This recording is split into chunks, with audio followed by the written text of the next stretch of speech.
Hello and welcome to Cleveland Classic Cinema. Tonight's movie is 1960's The Amazing Transparent Man, directed by Edgar G. Ulmer. This movie was advertised with the tagline Invisible and Deadly. Personally, I think Silent but Deadly would have been more appropriate. Here's something else, and this was in the ads that appeared in the newspaper for the film. Warning, Joey Faust, escaped convict, the amazing transparent man, has vowed to appear invisibly in person at every performance of this picture. I can't imagine anyone really falling for such an obvious dupe, but maybe someone did. If they did, they probably enjoyed the picture. The Amazing Transparent Man concerns a safecracker named Joey Faust. I'm sure there's some deeper meaning there, but, I have no idea what it could be. Who sprung from prison in an amazingly easy escape, picked up and transferred to an isolated house owned by Major Paul Krenner, who was apparently a spy of some kind during World War II. He managed to kidnap / take prisoner a German scientist named Dr. Peter Ulof, who he forces to do his bidding by keeping Ulof's daughter locked in a room right off the laboratory. As it happens, he also threatens Faust's daughter, who, although he never mentions her by name, is warned by Faust, "If you ever mention my daughter's name again." It turns out that Krenner wants to build an army of invisible soldiers to take over the world, and Dr. Ulof has the means to create said army. But they need the mysterious radioactive isotope X-13 in order to achieve their goal. Krenner wants Faust to break into a not very secure vault to steal the isotope. It's mentioned several times during the early part of the film that if the invisibility beam comes in contact with the isotope, it'll trigger an explosion.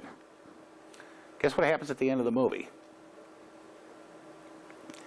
In addition to his Maul Laura, who, as it turns out, is as quick with a pistol as she is switching loyalty from the Major to Faust, Krenner has some guy named Julian who constantly holds a rifle as his one and only guard. He's also keeping Julian in line with threats about his son, who's apparently in some prison in Europe.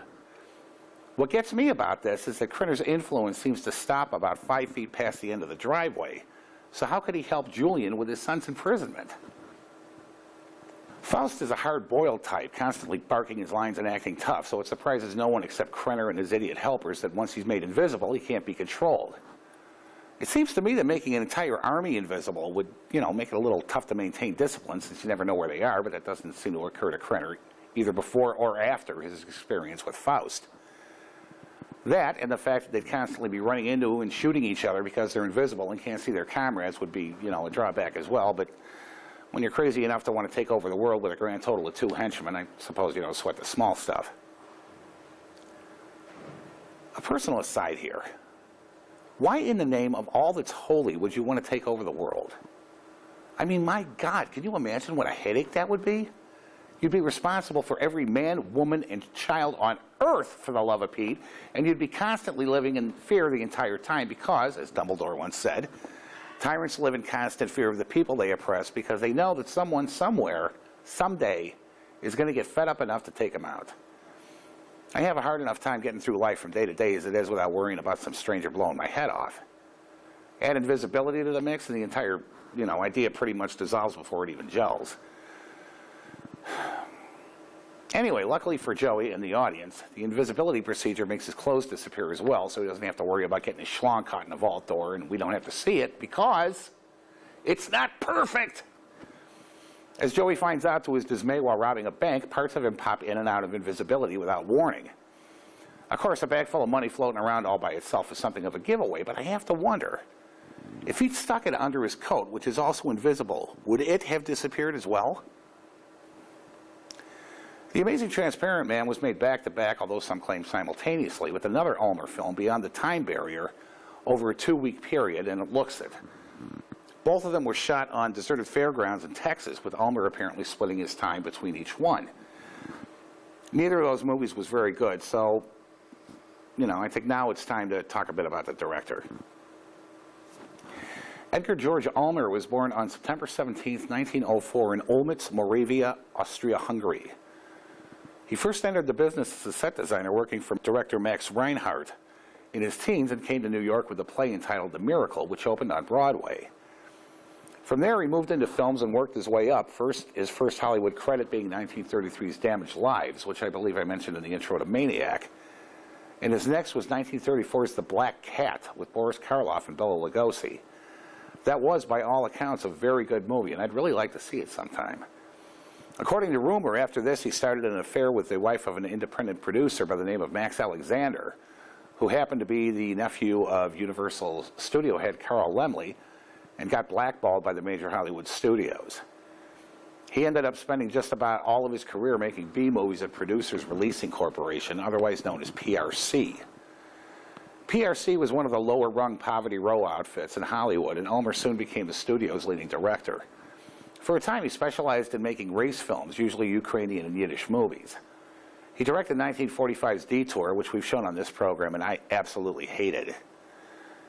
You know, I've always wanted to meet Martin Scorsese, but if I ever do and we start talking movies, you know, what else would we talk about? And the subject of Dead End comes up, it wouldn't be pretty. I mean, he loved Dead End. It would be interesting to try to swing him over to my point of view, though.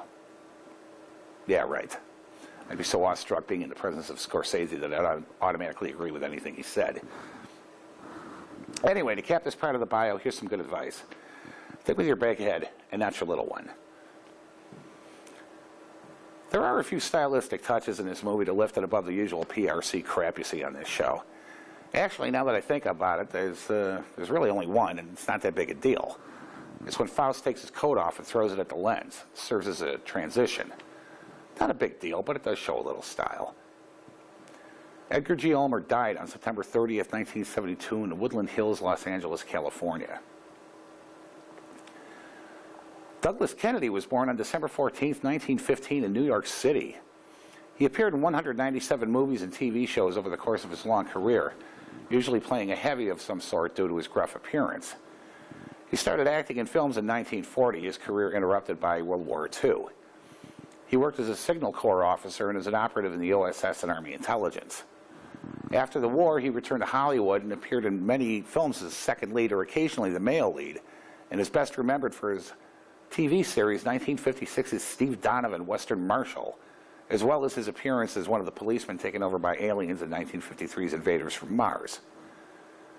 Douglas Kennedy died of cancer on August 10, 1973 in Honolulu, Hawaii. Marguerite Chapman was born on March 9, 1918 in Chatham, New York. Raised with 4 brothers, she was a tomboy as a girl and was nicknamed Slugger. After working as a typist and a switchboard operator in White Plains, she became a John Powers model after frequently being complimented on her beauty. She appeared on the cover of many magazines and caught the eye of Hollywood after a while. She never had any burning desire to be a star, but luck was with her, and she wound up appearing in 72 movies and television shows during her career. During the 40s, she toured with the USO and did many war bond rallies, in addition to starring in many war-themed pictures. In the 50s, she was bumped to supporting role status and began doing television. Appearing in this picture would send anyone screaming to the relative shelter of TV, so I can understand that very well. She was the first choice to appear as Old Rose Culver in 1997's Titanic, but was too ill to take the job, which then went to Gloria Stewart. She has a star on the Hollywood Walk of Fame. Marguerite Chapman died on August 31st, 1999 in Burbank, California. Well, what can I say about The Amazing Transparent Man? Not a whole lot, to tell you the truth. Probably the most amazing thing about it is that it was made to begin with. It's not a good movie, but it's a ton better than the ones coming up later, like The Phantom Planet and Phantom from Space, which is so awful I seriously considered not showing it at all. Thankfully, it's not all that hard to get. You know, it's not all that hard to get through. I'm not saying it's going to be easy, but, you know, compared to Phantom from Space, this thing is a walk in the park on a sunny day, as it's only about an hour long. Stick around after the movie, because I'll be back here with a surprise. So right now, sit back, relax, and enjoy The Amazing Transparent Man right here on Cleveland Classic Cinema.